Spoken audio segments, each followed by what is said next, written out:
నమస్తే, welcome to dot news.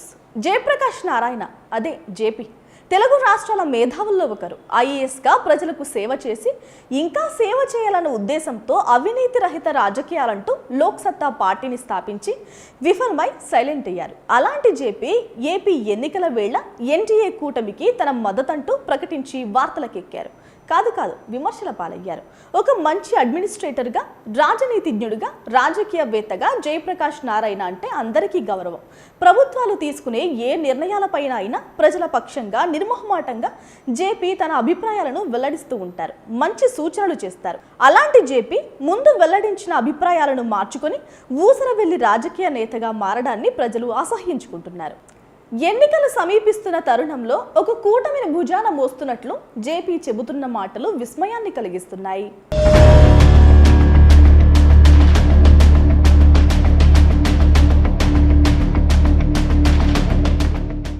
గతంలో YS Jagan ను అభినందిస్తూ వ్యాఖ్యలు చేసిన లోక్సత్తా పార్టీ వ్యవస్థాపక అధ్యక్షుడు జయప్రకాష్ నారాయణ తాజాగా ఎన్డీఏ కూటమికి మద్దతిస్తున్నట్లు ప్రకటించారు.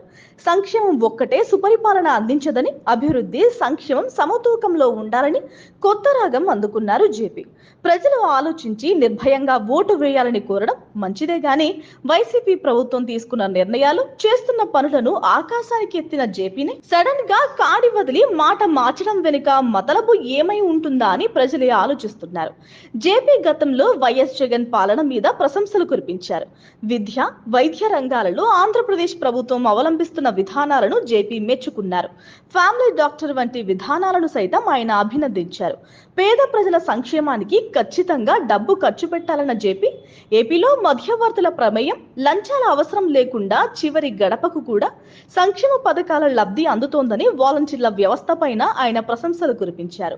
పేదవారికి సంక్షేమ ఫలాలు సక్రమంగా అందితే సంక్షేమంతో పాటు అభివృద్ధి కూడా సాధ్యమవుతుందని, పేదల జీవన స్థితిగతులు మారేలా చేస్తున్న జగన్ పాలనకు జై కొట్టారు.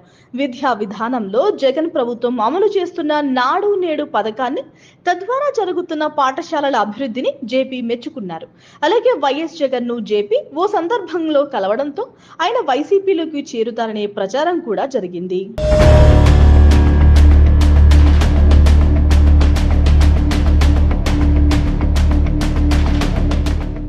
తన మేధావితనాన్ని, స్వచ్ఛమైన అభిప్రాయాలను తూచ్ అనుకున్నారో ఏమో గానీ తాజాగా ఎన్డీఏ కూటమికి మద్దతిస్తున్నట్లు జేపీ ప్రకటించారు. ఇప్పుడు ఏపీలో రాజకీయ పరిస్థితులు ఆయనకు వేరుగా కనిపిస్తున్నాయి. ఇక్కడ రాజకీయ పరిస్థితులు దిగజారాయట. రాష్ట్రంలో కులాల మధ్య పోరాటం జరుగుతోందట.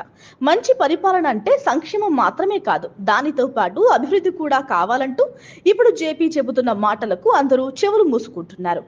ఏపీలోని ప్రస్తుత పరిస్థితులు చూస్తే ఎన్నికలు సజావుగా సాగుతాయా లేదా అనే అనుమానాలు ఉన్నాయని మాట్లాడుతున్నారంటే జేపీ ఎవరి బాకా ఊదుతున్నారో ఇట్టే అర్థమైపోతోంది. జేపీ మాటలలో కమ్మదనాన్ని, అదే సామాజిక కోణాన్ని అందరూ గుర్తించాలని సినీ నటుడు పోసాని కృష్ణమురళి వంటి వారు స్పందిస్తున్నారు.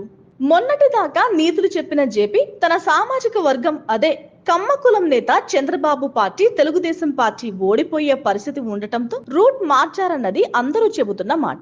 రాష్ట్రంలో కుల రాజకీయాలు పెరిగిపోతున్నాయని గగ్గోలు పెట్టిన జయప్రకాష్ నారాయణ ఇప్పుడు కులం మాటున ఊసరవెల్లిలా మారి కుళ్ళు రాజకీయాలు చేయడమేంటో ఆయనకే తెలవాలి. ఏపీలోని సామాన్య ప్రజానీకం పరిస్థితి బాగుపడాలంటే సంక్షేమం అందరికీ అందాలి. అవినీతికి ఆస్కారం లేకుండా పేదల ఇండ్ల వరకు చేరుతున్న సంక్షేమ పథకాల తీరు దేశానికి ఆదర్శంగా మారింది. పేదవాడి ఆర్థిక పరిస్థితి బాగుపడితే కొనుగోలు శక్తి పెరుగుతుంది.